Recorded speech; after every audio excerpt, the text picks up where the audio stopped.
Right. Good evening. We will go ahead and get started. So let's start by setting our motivation. So think back earlier today, and you were planning on attending, what your reasons were, your interest.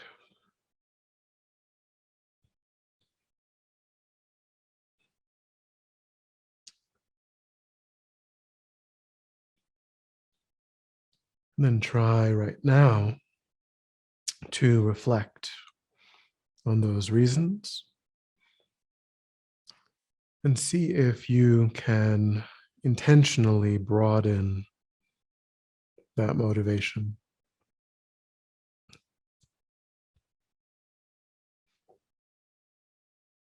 That we're here to study bodhicitta. So if we already have some sense of the topic, we can try to assert a bodhicitta motivation.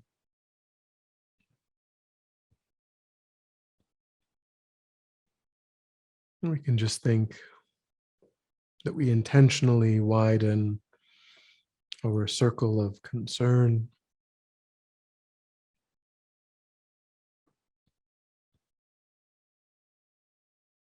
And thinking that the purpose of our time is to find tools and techniques that we can put into practice in daily life to be of greater and greater benefit to sentient beings.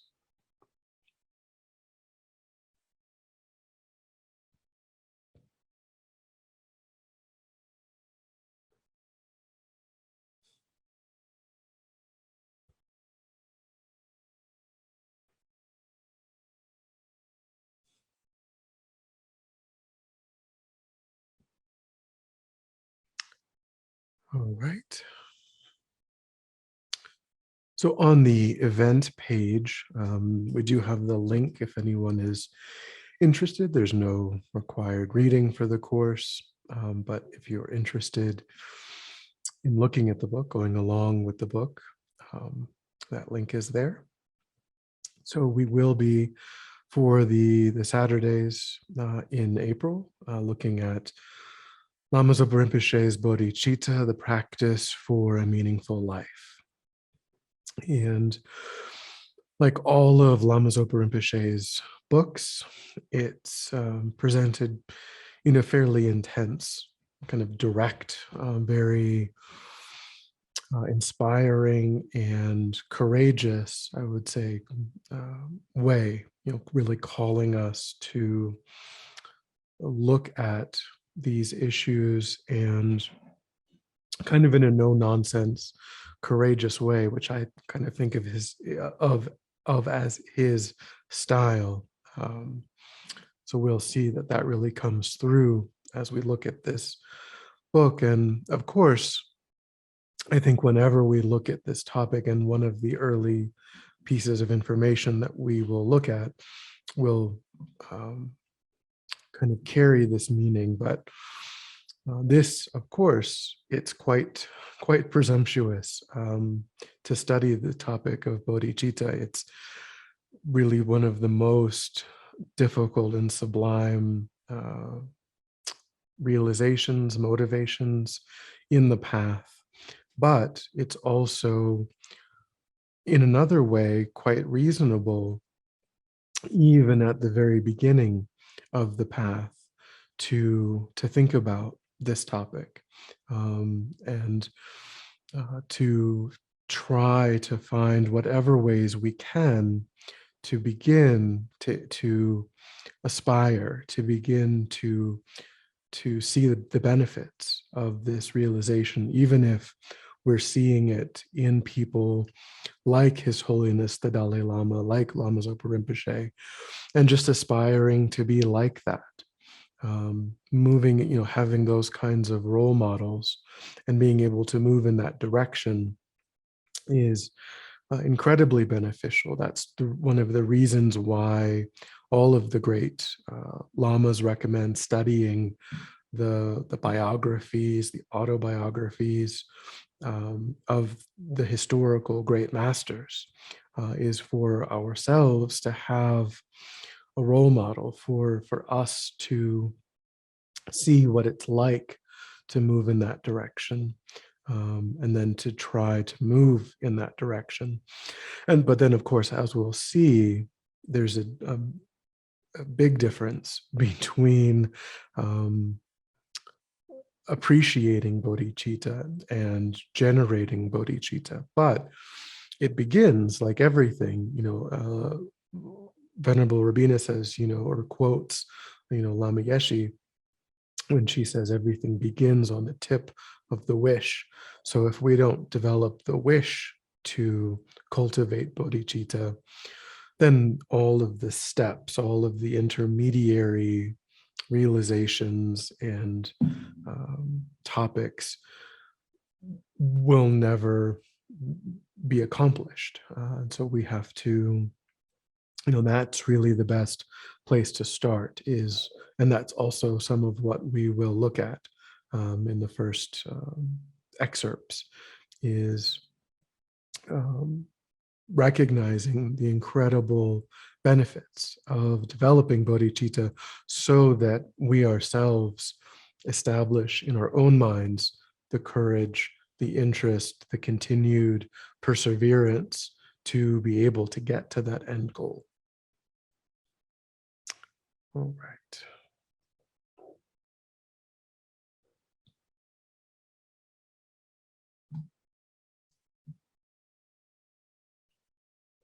So the book starts with part 1, which is called The Supreme Medicine, here referring to bodhicitta, thinking about bodhicitta as the thing, the inner realization, the inner antidote that helps us to overcome suffering and overcome problems. So, of course, at this point, we haven't specifically defined the word bodhicitta. So we should do that. The literal translation of the word bodhicitta in English is awakening mind, which still doesn't really tell you very much about what it means. What it gets at, and this is also something that we'll address and look at, is that it gets at the fact that it's an integral doorway into the state of enlightenment, because we'll talk about where it fits in the overall path, but we can say that it's the distinguishing characteristic between the Mahayana tradition, which is Tibetan Buddhism is a part of, and the Theravada tradition. It's one of the distinguishing marks that differentiates the Mahayana from Theravada. And so in that way, you don't need bodhicitta to achieve lower nirvana, the path of a Theravada practitioner. But without bodhicitta, the path of a Mahayana practitioner is impossible. So that's the reason that you could say that's the reason that it translates into the mind of awakening, because full awakening is barred to someone who's not developed bodhicitta in their mind. But the more descriptive definition of the word bodhicitta would be the aspiration, the wish to achieve, again, full enlightenment, full awakening for the benefit of all sentient beings without exception. So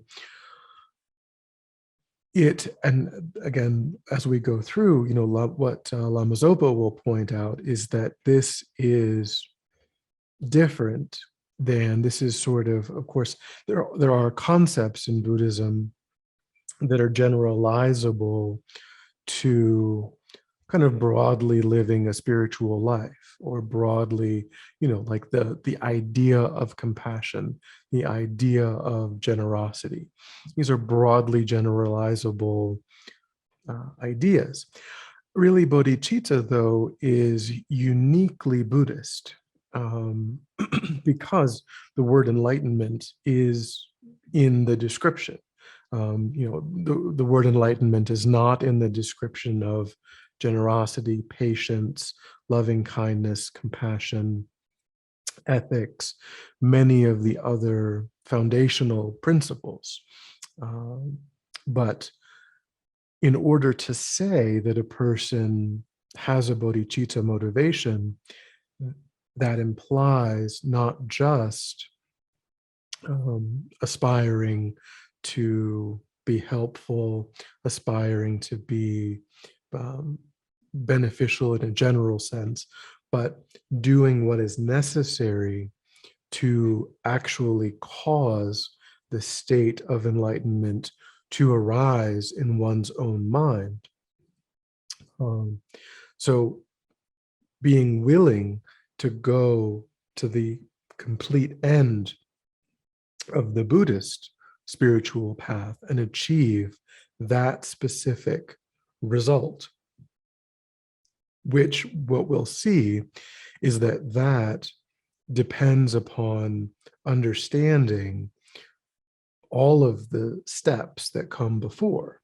So, as I said, it is what's called a great scope motivation, a great scope realization, which is, it's kind of ironic in a way. Last month, we had a Sunday night class that was focusing on the introductory scope, the small scope. And now we've kind of jumped in a different class all the way to the great scope. But we'll see so in order for a person to say that they're willing to go all the way to this end goal, then that will require a variety of intermediary steps. But again, as I said, even though we can't expect that the realization of bodhicitta will dawn in our own mind anytime soon, we can start to understand what that kind of mind is like, and how it transforms a person, and when it transforms a person, what kinds of capacities they possess, and what kind of a wish fulfilling jewel those kinds of practitioners are, so that we at least can begin to say, I would like to become like that. I would like to, in a way, it's similar to, having an experience where we see, having like a really impactful experience with a doctor or a police officer or a firefighter or a social worker, someone who, in some way really helped us or helped a member of our family, and then saying, oh, well, they went through all of this training, they developed these capacities, and because they did that, they were able to impact my life, or they were able to impact the lives of people I knew. So I really admire that. I really wish that so I myself will try to go down that path, because I so admire that benefit. Except that, of course, from the Buddhist perspective, all of those are very helpful things, but they're limited to just this lifetime. They're limited to intervening in limited ways for sentient beings that only persist for a relatively limited period of time. Whereas this is how we develop the capacity to lead sentient beings out of suffering forever and install them in a state beyond suffering and in a state that possesses all positive circumstances. So there isn't anything that compares, which is, why we call it the supreme medicine. So analogies, of course, are going to fall short, but in a way, it's sort of akin to that general psychological model. Any questions so far?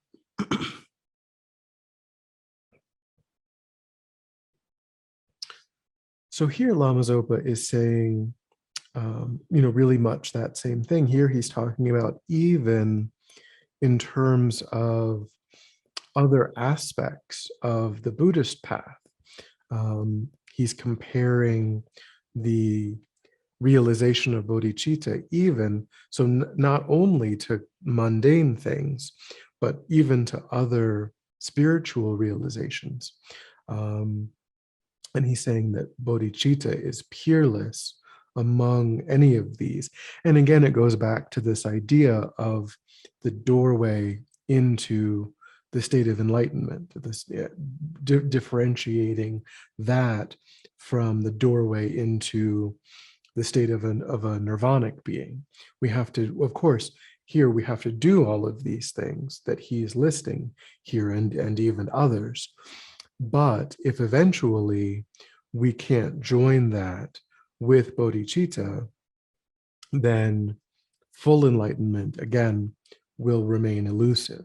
We could still achieve lower nirvana, but full enlightenment without joining these realizations with a genuine bodhicitta motivation, full enlightenment will never materialize in our mind.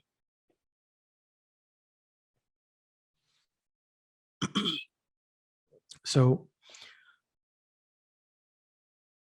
here he's helping us to see, in a way, a different, coming at the definition of bodhicitta in a little bit different way. This idea of, so here I think what is important for us, the word that I keyed in on, that I think is important for us, is the word determination. Because again, we have to realize that we're talking about something that is a realization that depends upon other realizations, we have to progressively pursue this. And so I think for where we are, on the path, or, at least where I am on the path, I can't speak for other people, but, what I can say is that in a way, it's also in the first chapter, he talks a little bit, I didn't excerpt it, but he talks a little bit about using, because bodhicitta comes from the Lam Rim tradition, it comes from the sutra tradition, but he quotes Lama Tsongkhapa in the Foundation of All Good Qualities, where Lama Tsongkhapa talks about using the Lam Rim tradition, the sutra tradition, to become a suitable vessel for even practicing the Vajrayana. And that as a topic is not part of this class, but in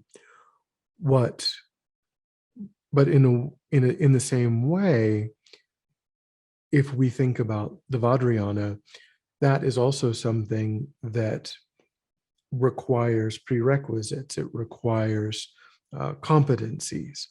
And so that word determination, I think, is also relevant, because what we're seeing is that there's this end point, but then we're also seeing that to reach that end point, there's all of these intermediary steps.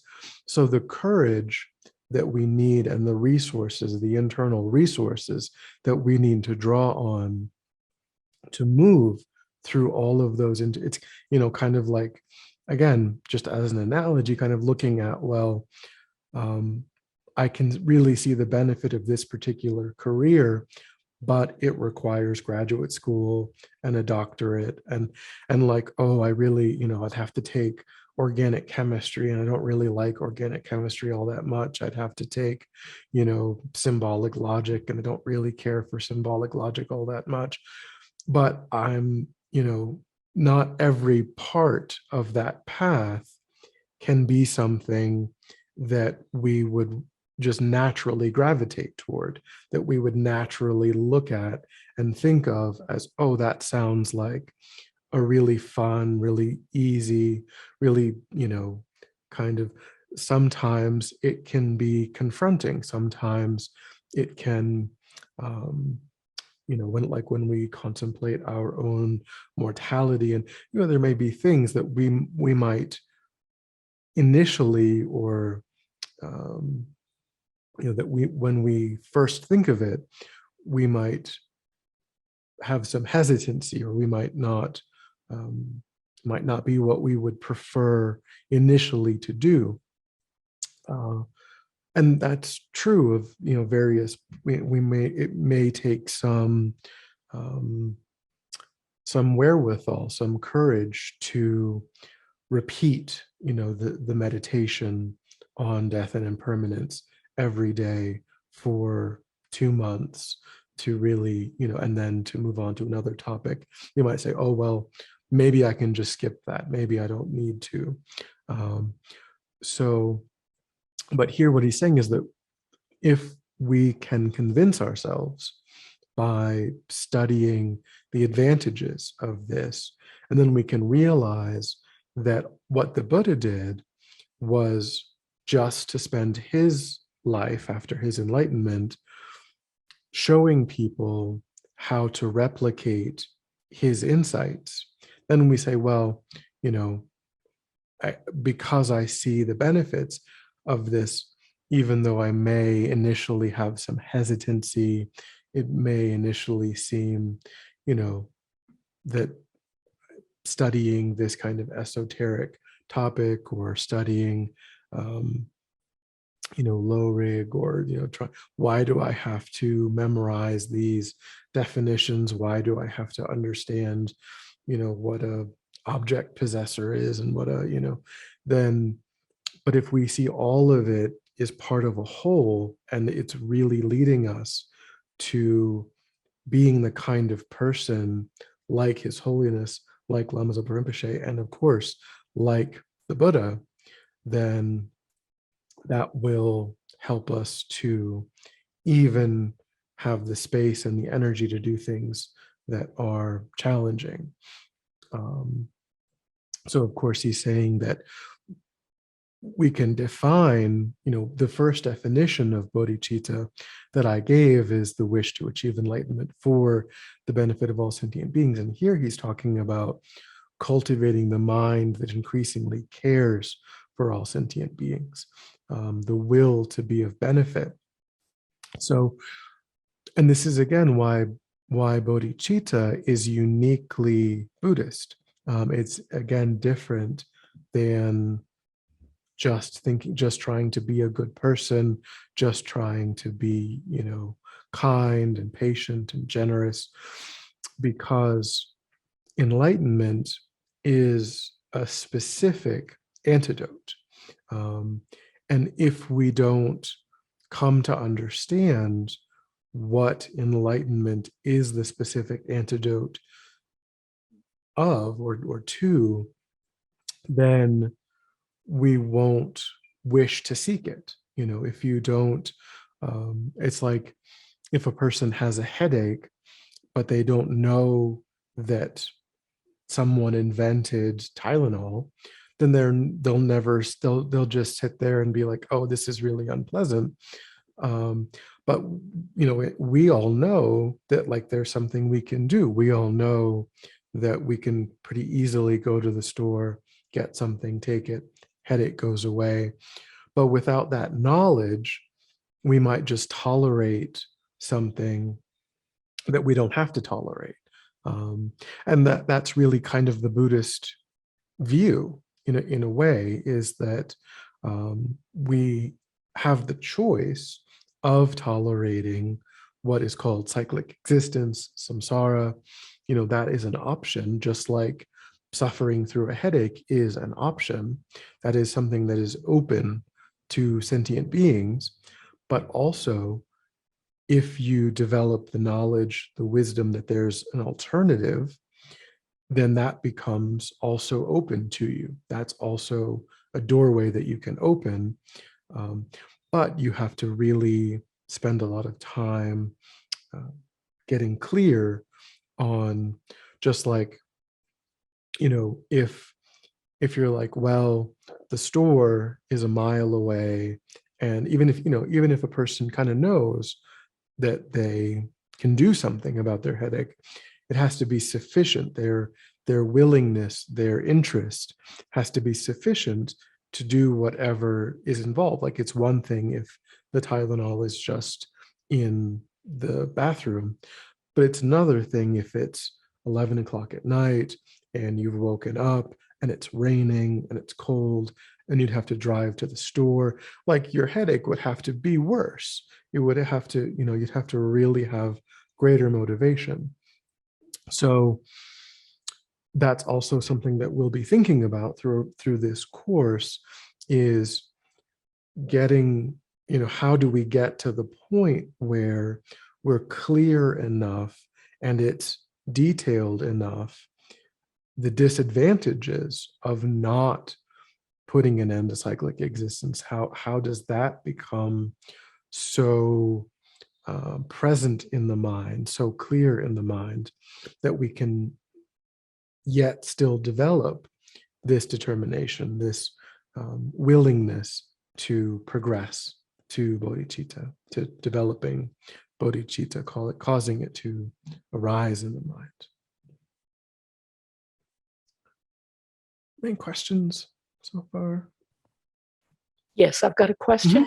Mm-hmm. When I read what's written up there, I think it sounds like you start out with a motivation for bodhicitta motivated by self-interest. Yeah.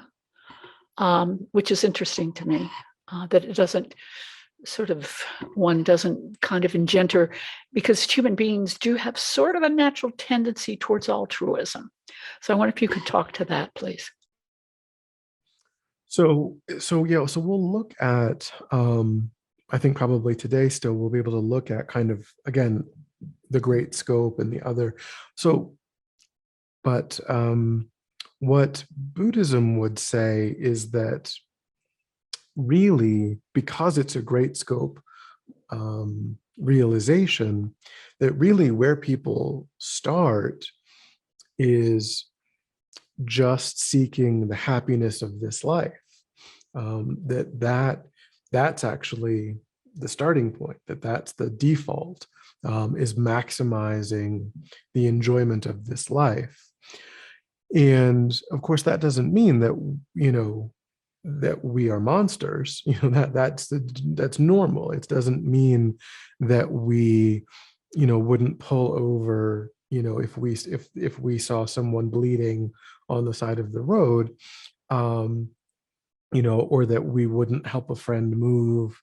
But it does mean that there are genuinely or generally real limits to that. That if we were in a hurry and someone asked us for something, we'd be less likely to do it than if we had more time. If someone asked us for something, we'd be more likely to do it if they had been kind to us repeatedly already. Be much less likely to do it if we felt like they had been aggressive or disrespectful repeatedly. We'd be like, what are you talking about? Like the neighbor that, shoots us dirty looks and is like, if they knocked on our door and they're like, hey, I'm moving today, would you like to spend the next 8 hours? Like we would be like, we would lose our minds, as compared to, whereas if it was our best friend, maybe we still couldn't do it, but we'd be like, oh yeah, that's completely reasonable. Like that's kind of the nature of our relationship. That makes sense that they would at least make sense that they would ask. Whether or not we could do it would kind of depend on the day.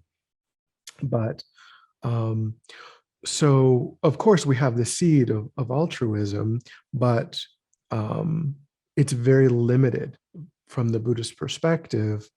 And it's so that kind of practitioner, or I'm sorry, but that kind of person who is just looking to maximize their own pleasantness in this life. And of course, while they're doing that, of course, that doesn't mean that they never do nice things for other people, but mainly, you know, when they go to the store, when they go to work, when they, mainly the intent is to make that situation work out for one's own benefit, predominantly.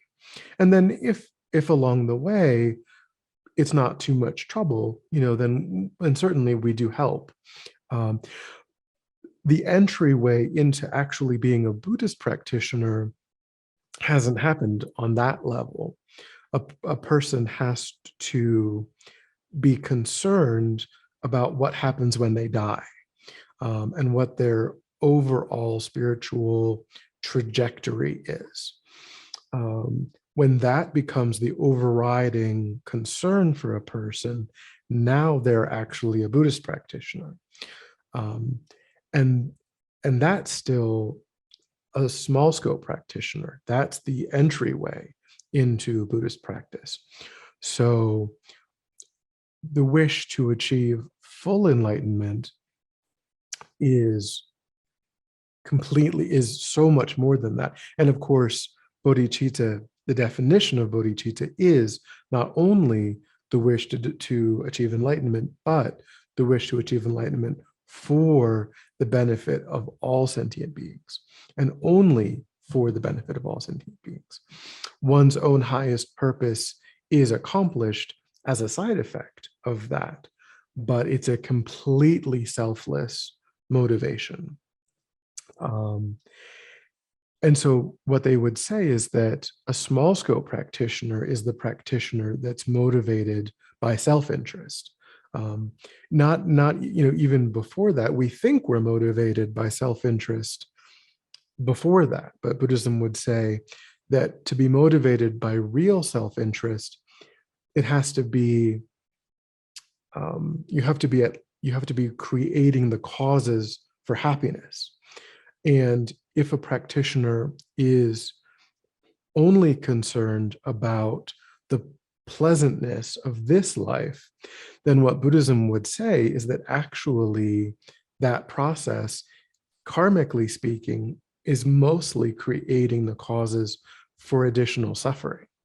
And it's really only when a person begins to think about and care more about their trajectory, about what happens after this life, and what kind of path, what kind of trajectory they're on, then they begin to observe karma. They begin to actually create the causes for happiness, at least relative samsaric happiness, meaning, good, higher, good status, access to resources, a healthy body, the kinds of relative freedom. But when we pursue, status and reputation and wealth by chasing status and reputation and wealth, we're almost certainly going about it in a way that actually sows the seeds of suffering. When we recognize that the ripening of virtuous karma is that the creation of virtuous karma ripens as status and wealth and access to resources, then instead of just chasing that surface level experience, we actually direct ourselves to generosity, to patience, to ethics, because we see those as the karmic cause of those effects. And so that is really the level of the self-interested practitioner. and so what he's saying here is really, um, when we begin to contemplate bodhicitta, it is our self-interested preoccupation that just makes it seem impossible, that makes that seem like something that only other people can do, something that like his holiness is special. And of course he's special now because he created the causes to be special, but the process of creating those causes is open to all sentient beings. We just haven't created them yet. um, but what he's saying is that when we contemplate his holiness, when we contemplate Lama Zopa Rinpoche, then we can recognize that I can be like that, and then um, I I can begin to move in that direction. Is that a little bit on the right track? Yep. Thank you very much. Any other questions?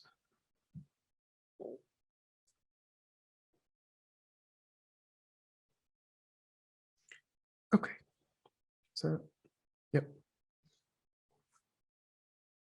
Okay, so here again, I mentioned in the beginning that there's some really straightforward, courageous ways of thinking that are presented, and this is some of that.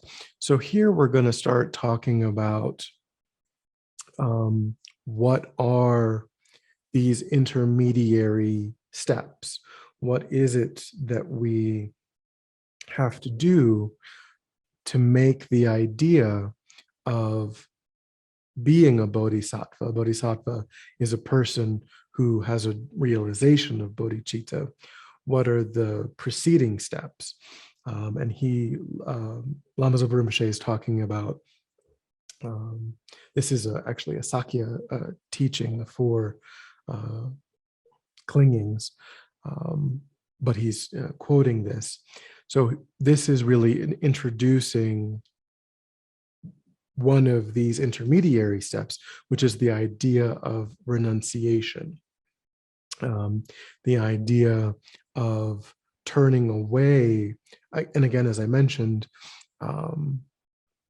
in a way, all of, renunciation is one of the three principal aspects of the path. So we talk about it often as a realization of what's called the middle scope of the Lam Rim. But that really refers to renunciation of all of cyclic existence. That's kind of the culmination of the topic of renunciation. But even recognizing that pursuing on a surface level status and wealth and reputation, turning away from that mode is what he's talking about here.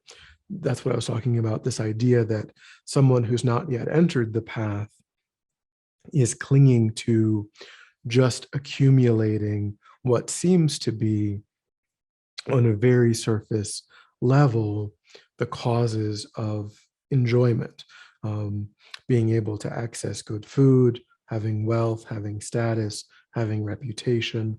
If that is a person's principal mode of navigating the world, then that person has not yet entered the path. So that's part of renunciation. It's not the culmination of renunciation, but it's a really integral part, is recognizing that those things, access to resources, status, reputation, that they have a certain utility, but that I need to think about them just, for one, just as a means to an end, and two, I need to think differently about their origin. Many people think that in order to be wealthy, they have to, maybe be cutthroat, maybe, they see other people being unethical, and they think, well, to compete in that playing field, I also, everybody else is doing it, so it's okay if I'm also unethical. If I don't do that, then they have this unfair advantage, so I will also go ahead and do that.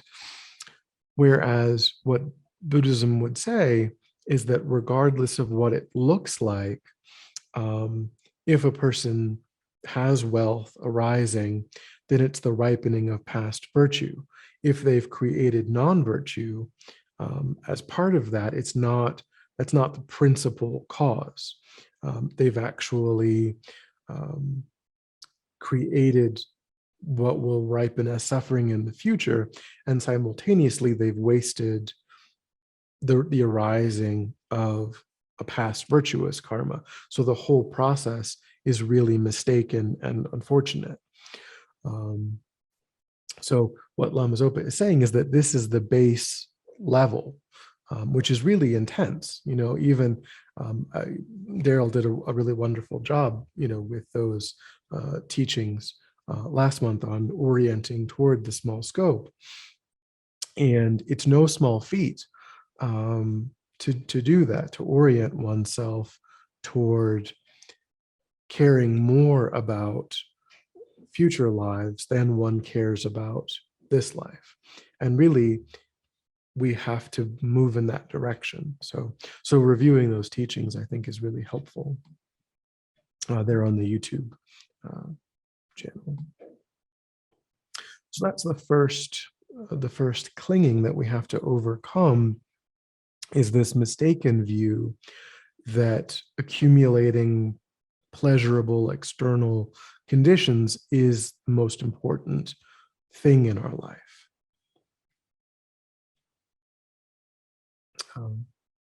And then here, this is talking about the culmination of this in a way. So on the initial scope, the small scope, the practitioner is concerned about what happens after they die. And they are motivated to create the causes and the conditions for good future rebirths. And that serves a purpose. Again, like I said, we can think about conducive circumstances as serving a purpose, but we should try not to think about them as a good in and of themselves. So here, this phrase, future lives samsara. So what he's referring to here is just thinking about the perpetuation of lifetimes within cyclic existence as being our highest goal. So, because the life that we have now is considered a good future, a good rebirth within cyclic existence. So if we think, well, that's sufficient, there's nothing beyond that, even in future lives. All I want is, maybe to have this, plus maybe more money, plus maybe, a more attractive form, this plus, consistently better food. If that's the extent of our aspiration, then he's saying renunciation has not yet dawned in our mind. And that's a real obstacle. Because again, we have to think about enlightenment in terms of what is it an antidote to, and do I really understand why I want an antidote to that? Is it really clear in my mind why anyone would achieve enlightenment? And then, of course, not only thinking about it in terms of our own mind. So, it's possible, we can, of course, think about, it's not bodhicitta, but of course we are tempted, of course, to think about the state of enlightenment through the lens of self-interest, in the sense that we might read about it and we might think, oh, well, they talk about it as being blissful and completely free of suffering, and a state of perfect contentment and bliss. And so we might think, yeah, that sounds amazing. Give me that, because this life is not that. And of course, that's not bodhicitta at all, because we're not thinking about others. But still, what we need to do then, that can still be kind of an entryway into then also thinking about how all other sentient beings are just like me, in that they too would benefit from that. And then going into, thinking of all of, sentient beings are numberless and I'm just one.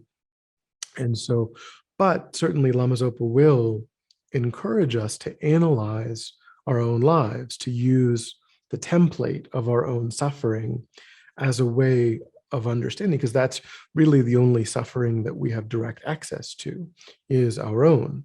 So we can use that as a template for beginning to understand the suffering that other sentient beings also face. And then going further than that, to actually develop bodhicitta. Okay. So now we're even still getting more and more refined. We're advancing more and more advanced. We're advancing more. We're going through more advanced stages of training here with this next subtler level of clinging. So here he says, if you cling to cherishing the quote I, that is not bodhicitta. So again, this kind of refers to even thinking about the benefits of enlightenment absent the wish to have it for the benefit of others, and how that there might be some utility in the beginning, but it is, if it's through that lens of self-cherishing, we can't call it bodhicitta. And this is, of course, that is probably the most refined level. If we really were motivated to achieve the realizations of the small scope and the middle scope, and to get this, because even though it doesn't work, we might think, that we could do that. That would be the most refined level of self-cherishing. But really, of course, there's coarser levels too, where we find it difficult to, where self-cherishing is really the principal mode of even someone who's not yet entered the path. So, of course, self-cherishing is something that we're going to have to struggle with throughout the path. There's really, really coarse, gross levels of it where we might be willing to harm others to get what we want. We might be willing to disregard the needs of others to get what we want. That's a really coarse version of it. The most refined version would be, I'm genuinely motivated to go through hardships to get realizations, to put an end to my suffering. But if that is the extent of it, it isn't actual bodhicitta, because it isn't for the benefit of others. And then here's even more subtle than that. Here he said, before it was if you cling to cherishing the I, now it's just if you cling to the I, that is not the view, the right view. So here we're talking about the difference between what's called self-cherishing and what's called self-grasping. So, and this course isn't about how to realize emptiness, but Lama Zopa does bring that concept in, here and there. So here, the subtlest form of clinging is to look at the body and the mind and to regard it as solid, self-sufficient, set up from its own side, existing under its own power, intrinsically existent, inherently existent, not recognizing it as the coming together of various causes and conditions. And this is the most, they call this marigpa, fundamental ignorance. It is what empowers self-cherishing. On the basis of self-cherishing, we have jealousy and covetousness and maliciousness and hatred and, all of the primary and secondary and tertiary afflicted states. All of them are ultimately traced back to clinging to the I, clinging to the combination of body and mind as something more solid, more real, more independent, more set up from its own side than it actually is, which again is a whole separate topic, but that's ultimately, and as I always recommend How to See Yourself as You Really Are by His Holiness the Dalai Lama, if you want to have a book that covers that topic in a relatively, easy way. But the idea is that we ultimately do have to overcome grasping at an I, grasping at an independent, self-existent, inherently existent identity and me in order to overcome all of the other afflictions.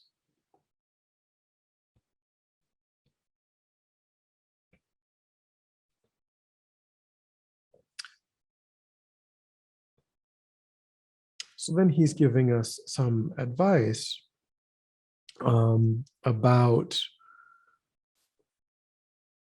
putting this into practice in a way. He's helping us to see that in terms of these realizations that we have to develop, that the emphasis that we might put on developing concentration, using concentration to develop special insight, actually is something that ought to be informed by bodhicitta. He says that, and this is another distinguishing characteristic of the Mahayana tradition compared to the Theravada tradition. They would just develop single-pointed concentration and then use that to meditate on the nature of reality. But what he's saying here is that if we join that with bodhicitta, then if we do it in this particular order, developing single-pointed concentration and bodhicitta, and combining those to meditate on emptiness to get insight into emptiness, combined with single-pointed concentration and bodhicitta, then we can eliminate the root of cyclic existence. Then we can, but if we don't do that, then if we only develop single-pointed concentration, then we haven't really done anything special. And what here the difference is in terms of when he says samsara, because nirvanic beings are actually, they haven't achieved nirvana. So it doesn't eliminate. They here in the next, yeah. So here he says, what he's saying is that he's helping us to frame these issues in the Buddhist path in general. He's saying that we may fully renounce samsara and realize emptiness. And if we do that, we may achieve nirvana, but still we will not have achieved full enlightenment after many eons. Here, when it says we will be awoken, that's kind of a Mahayana teaching that suggests that fully enlightened beings are able to reach nirvanic beings in their nirvana and kind of rouse them from that blissful concentration, that very, very subtle, blissful concentration that they are absorbed in, and kind of tell them, hey, there's still more that you can do. It's possible to go further than this. It's possible to achieve full enlightenment. So what he's saying is that, that particular path, it's a valid path taught by the Buddha, but it may result in, many, many eons of a particular experience, but then that experience might be ended, or, we might be roused out of it, and then we would still have to take rebirth and practice the path and go further, develop bodhicitta. So what Lama Zopa is kind of saying is, we can just do this now. We can just, since that might be how things end up after having achieved lower nirvana, we might as well just skip that lower nirvana intermediate step and just focus on being able to do this directly right now.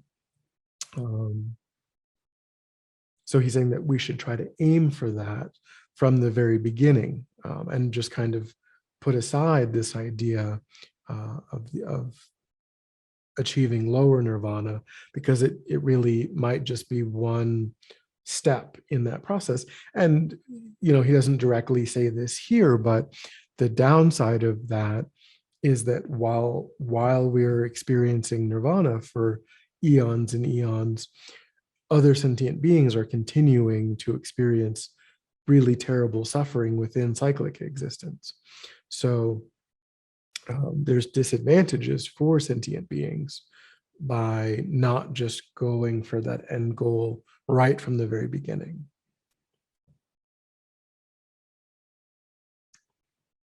Any questions?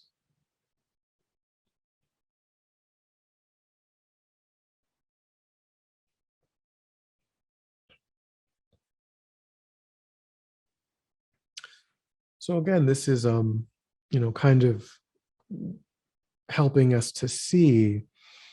So again, this refers to the idea that if we think that we can make cyclic existence work, which is the opposite of renunciation, and that's kind of what a person who's not yet entered the small scope, they're very much convinced that they can make cyclic existence work. And they're really only trying to make it work for a short period of time. They're just like, I just need to make this work for 70 years.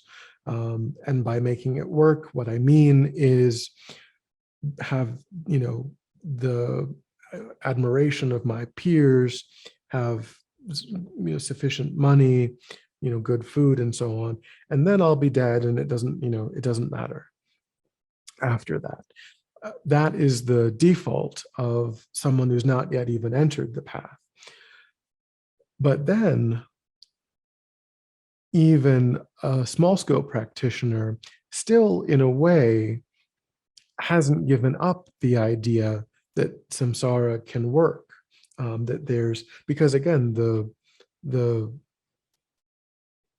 overriding concern of a small scope practitioner is how to karmically create the actual causes of good future rebirths, as opposed to the person before that thinks they're creating the causes, but of even just pleasant experiences in this life for the remainder of this life.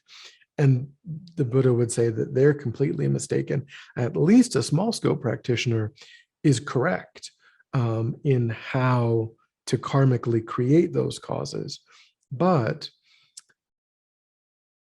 what they haven't done yet, what they haven't seen yet, is that process is only useful to a point, in that we need to not think, when he says the trivial pleasures of this life, we could say just the trivial pleasures. We could say that pleasures within samsara are trivial, and that even the pleasures that we might experience in future lives, whether they're in this life or they're in a future life, it's all trivial.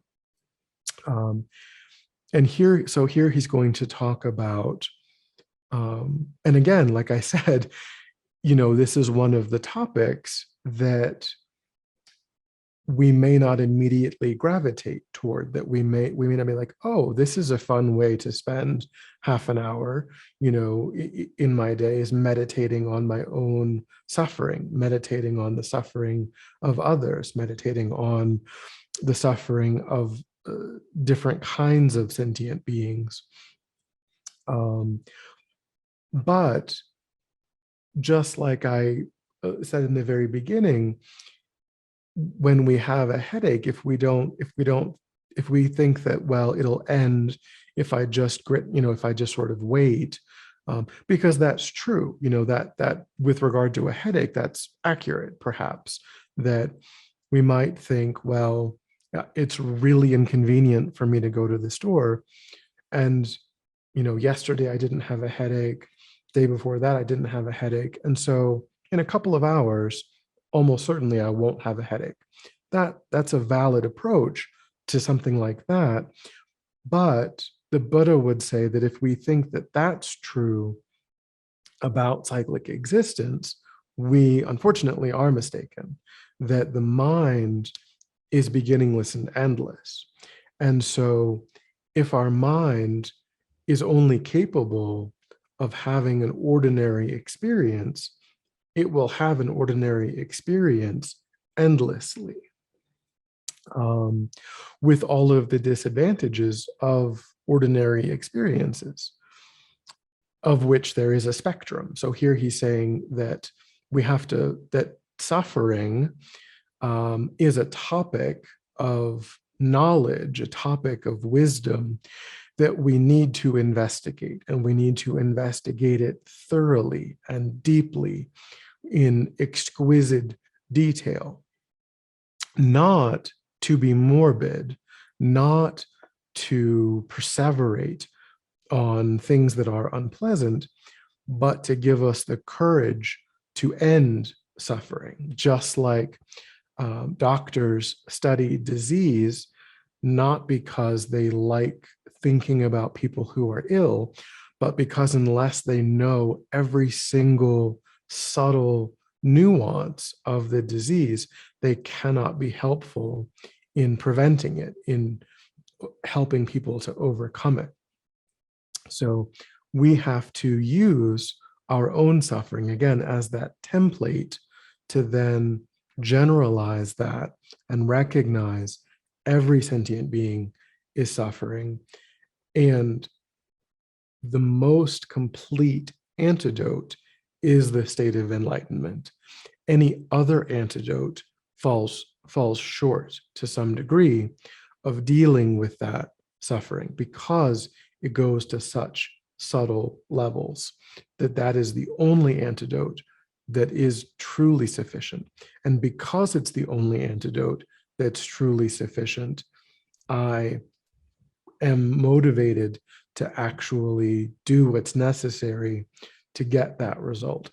Just like if you were convinced that your headache was definitely not going to go away, if you called your doctor and they were like, yeah, I'm sorry, there's this new disease, there's this new thing, and it's going to be a permanent headache forever unless you go take this drug, you certainly would get in your car, you certainly would brave the elements, you would definitely do what was necessary, because you knew for a fact that it wasn't going to just magically go away. It wasn't that the causes and the conditions that gave rise to it would not on their own subside. And unfortunately, the causes and the conditions that have given rise to our ordinary experience also will self-perpetuate. They can and they will abide under their own power indefinitely if their antidote is not intentionally sought, if that process is not actively brought to an end. That is unfortunately the Buddha's observation about that. So it's similar in that way. Yeah.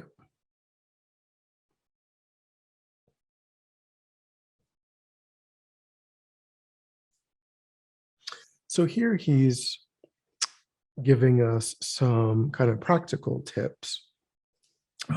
And when I was excerpting this, I kind of thought that maybe this would be something that we could really take away and maybe try for the next week to kind of work with and see what this is like, what his advice is here.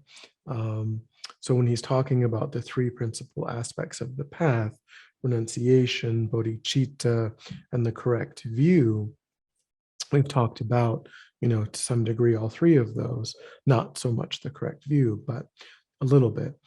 So here he's saying that if we start, so here he's saying, this is kind of how to implement this in daily life. So trying to go about, like, so just tomorrow, when we wake up, we think, okay, my project for today is renunciation. So he's saying, don't do anything specifically different. Go to work or go to the gym, go see your friends, whatever. But try to see that everything that you are experiencing is in the nature of suffering, is in the nature of dissatisfactoriness. So, when you see people being mistreated, obviously that is the nature of suffering. But when you see people mistreating others, that's also the nature of suffering. The afflictions that are arising in that person's mind are an incredible suffering.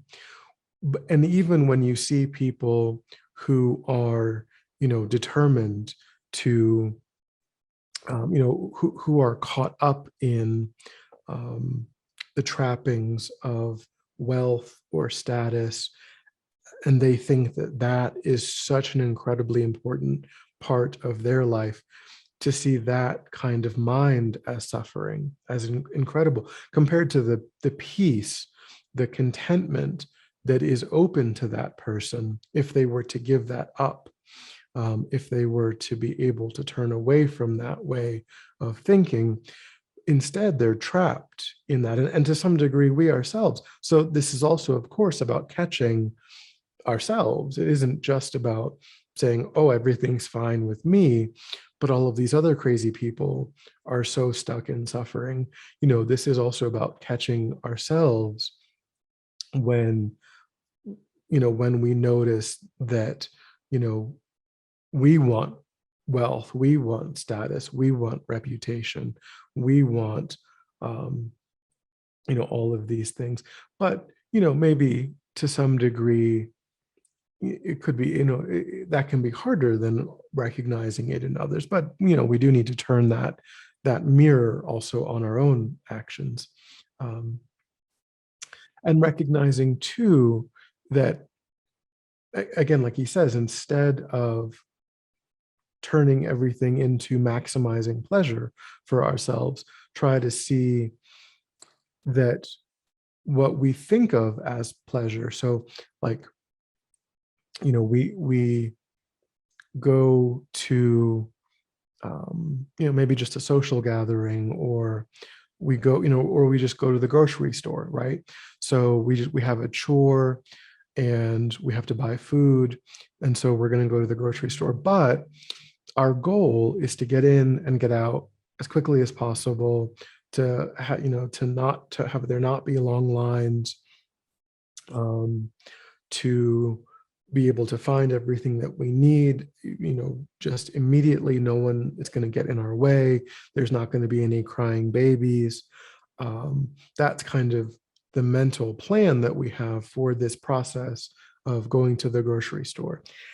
But trying to recognize that these external events that we are wanting to be a certain way, we have no control over. There may be long lines, there may be a crying baby, there may be, things might be out of stock that we were hoping we'd be able to make a particular meal with. And that's going to happen irrespective of what we would prefer. And so going into that experience with this tight mind of, well, in order for this to go well, these are all of the things that need to happen. We can try to see that that is suffering. And even just, the idea, on a subtler level, the idea that I need to have the right kind of food is another way of having a tight mind.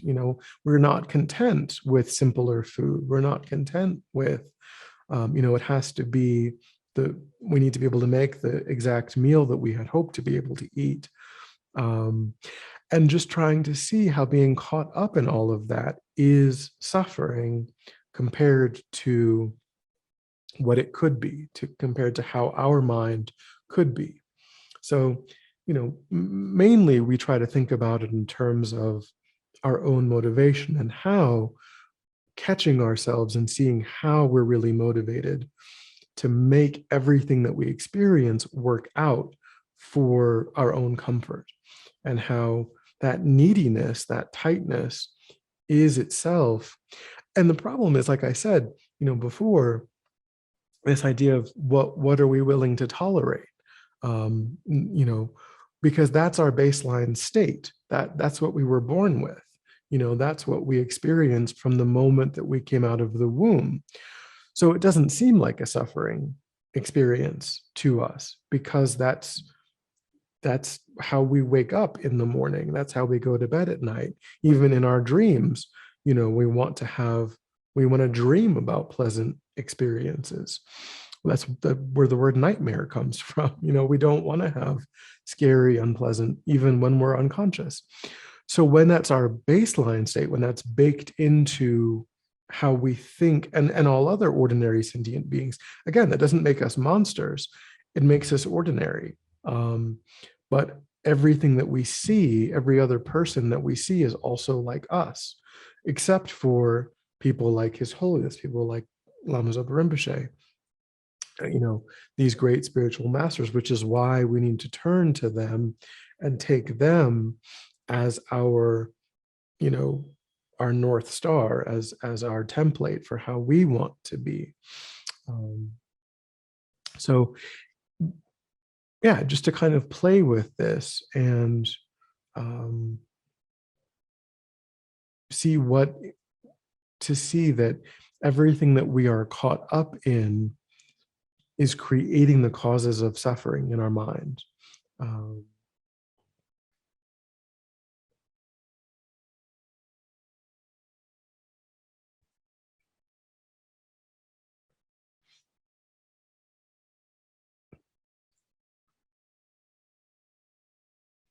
So again, here he's also saying, like I was saying, this is in terms of our own motivation, and then in terms of what we can see in the world around us. We can see how, when the kind of whatever thoughts are arising, whatever kind of deluded, insane thoughts that are arising in Putin's mind, how much suffering that can cause. The kinds of sufferings that people who pollute the environment, who are trying to maximize profits for their particular company, for their shareholders, and they're willing to, pollute and destroy the environment. Um, we can try to bring this awareness to the news and to, here he's saying just like what kind of stories we hear at work, and just recognize that, that this is a mess, and to think I don't want to be, just like we say, I do want to be like His Holiness, I do want to be like Lama Zopa, I don't want to be like these other people. So of course we recognize this in terms of our internal motivation, but we also recognize this in terms of what's happening in the world around us.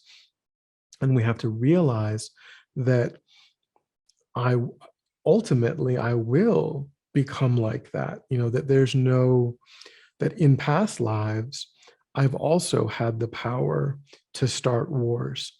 And with my deluded mind, I did start wars. That there's no difference. When delusion meets power, that kind of suffering manifests in the world. And I have those delusions, maybe to a smaller degree right now, but in past lives, maybe many, many, many millions of past lives ago, the very same causes and conditions arose. And I myself created similar sufferings.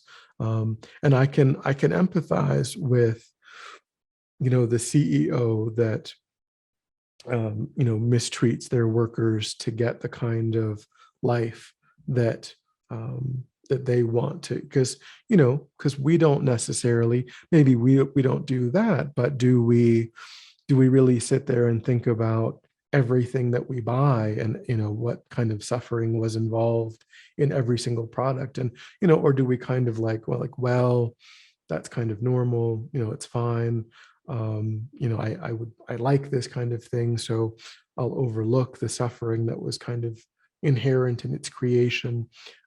That's a more reasonable, smaller version of the same affliction that we can see in a larger way.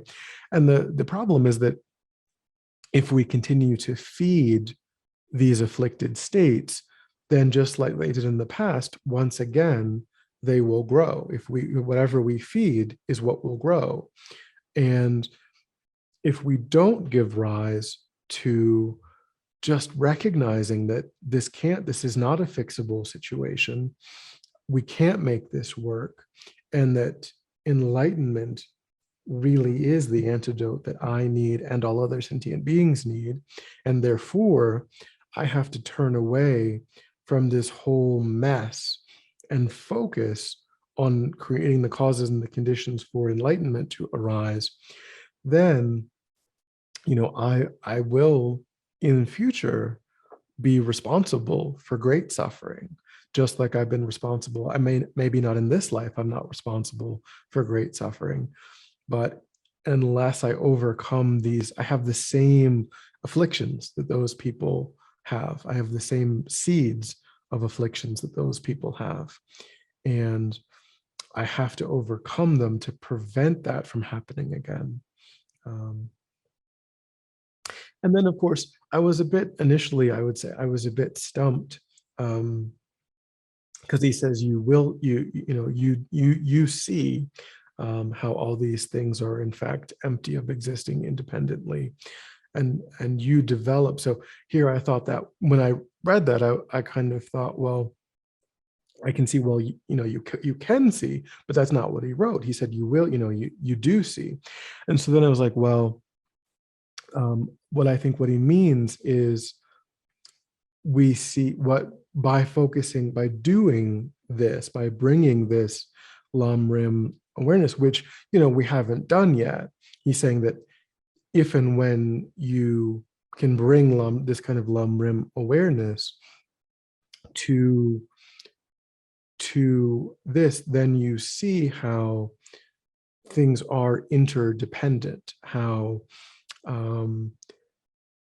they, how this mental state leads to this action leads to this karma leads to this ripening result, and that develops on the basis of successfully doing what he's saying before. Not that it just is easy, or that it just, but that it does follow from being capable of doing what he's saying here.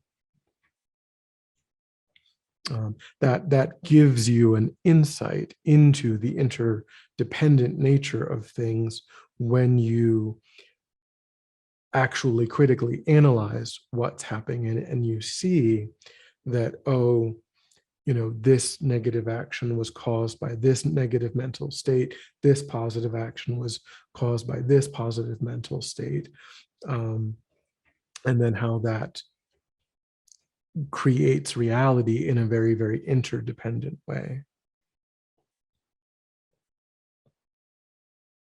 So that's that's the first piece of advice, is with respect to that the first of the three principal aspects of renunciation. But he's also saying that we can do this with respect to bodhicitta. So tomorrow is Sunday. So now we're talking about Monday. And we're talking about waking up on Monday and saying, okay, well, today my project is bodhicitta. So I'm going to take Lama Zopa Rinpoche's advice. And today, I'm still going to look at what's happening, but instead of using it to develop renunciation, I'll use it to develop compassion. So recognizing,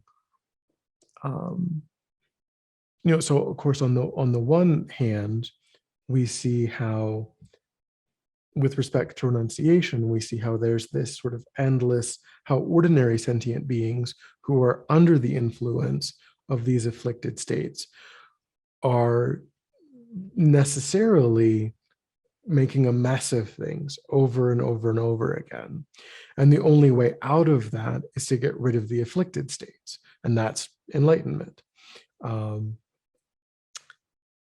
So then we recognize, well, if I don't do that, then this is all I'll ever get more of. I'll just, best I can really hope for, and that's not even realistic, but, in the abstract, the best hypothetical is just endless human lives forever.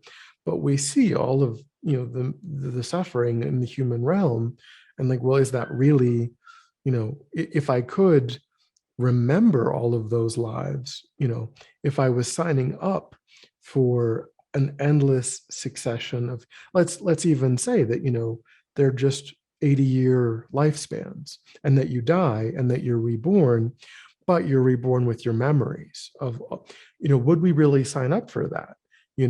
Endless human lifetimes, every lifetime of which we have perfect recall of. Is that something, would we check that, box and say, yes, please, that sounds great? I don't think if we had an alternative, I think we would choose the alternative. So that's renunciation, in terms of looking at these afflicted states and seeing the mess that they create, and recognizing that only the state of enlightenment is sufficiently powerful to overcome what a mess the afflicted states cause. But here, what he's saying is that how this ties sentient beings, how this is perpetuating suffering lifetime after lifetime after lifetime for all sentient beings. So, and using that to open our hearts and to develop compassion for all sentient beings. So this isn't just things are a mess, get me out of here, but this is now all sentient beings, whether they remember it or not, lifetime after lifetime after lifetime, are experiencing really unpleasant, painful, challenging circumstances. And, having your heart kind of break for that existential condition that all kind mother sentient beings are in. How, under the influence of these afflicted states, the mess that we create is negativity. And then the ripening of that negativity creates a new suffering experience. And it's just a vicious, endless cycle until, of course, not inevitable, not something that we're powerless to do something about, but something that will be self-sustaining until it's put to an end. And then then he says, recognizing that this method allows us, that we, in a way, we're the beneficiary of bringing this kind of awareness to our environment, because on the basis of seeing it this way, we can develop compassion. And only by seeing it in this way can we develop really great compassion that equally embraces all sentient beings. So then thinking, and there's a Buddhist teaching that if we benefit due to another, even if they have no wish to benefit us, that's still a kindness that we need to repay. So in this way, of course, we don't create suffering so that we can reflect on it. There's plenty of suffering in the world as it is that we can reflect on. But by being able to reflect on suffering, we develop great compassion, and then we're the principal beneficiary of that great compassion, which means that we should really think about offering sentient beings happiness and taking their suffering, because in dependence upon them, we've developed great compassion. And then the last project is to also take this approach with the third of the three principal aspects of the path, emptiness, or the right view, the correct view. Oh, sorry, there's a typo. With the determination that everything that you do, so that you try, and of course, again, this class isn't about bodhicitta. I'm sorry, this class isn't about emptiness. So we won't go into great detail about how to realize emptiness, but, recognizing that everything that we experience is the temporary coming together of causes and conditions, and therefore is not as solid, not as real, not as set up from its own side as it appears to our senses. So, questioning and recognizing, well, I see a car, and when I just see the car, and I'm kind of tired and I'm kind of, then there's just car, but I can recognize, well, the car has thousands of parts and it performs a function, and I call it a car because my culture tells me to call it a car. And so, there really isn't anything from the side of the object called car. There's thousands of different parts, and each of those parts has its own history of, being sand, being metal, being plastic, being heated, being, all kinds of things. And I'm just sort of seeing this momentary finished product of all of these thousands and thousands of causes and conditions that really is still in a state of flux in a very, very subtle way. So even the fact that it looks permanent isn't true. It's actually in a state of flux that doesn't appear to my mind. But I'm being kind of deceived. I'm being tricked into thinking that it's existing from its own side, whereas actually I'm really bringing a lot of my own history, my own mind, my own experiences to this active act of cognition, this active act of perception that's creating what I think is outside of me being broadcast to me. So really just kind of trying to argue against ignorance, trying to argue against that sense of intrinsic existence. And again, like I said, if you're interested, How to See Yourself as You Really Are is a great book to read if you want to kind of have an entryway into that. But we're out of time for today. Any last questions for today?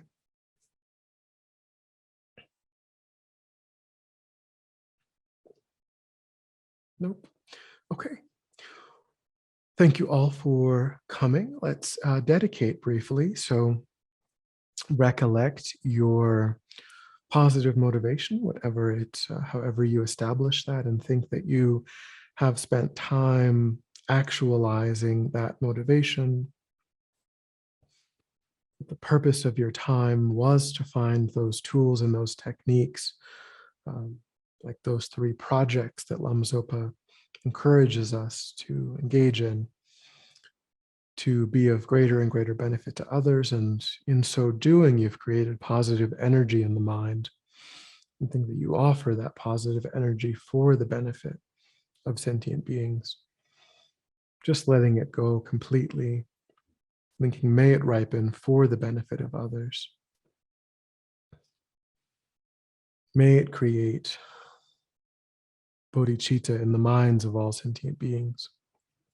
May it deepen the bodhicitta, the realization of bodhicitta in those in which it has already arisen. And may it cause bodhicitta to arise in my own mind so that I can achieve that state of enlightenment for the benefit of all sentient beings.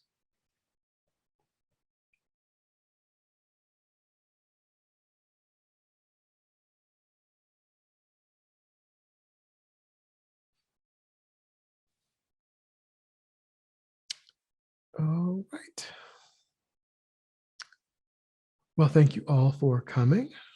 Hope to see everyone next week.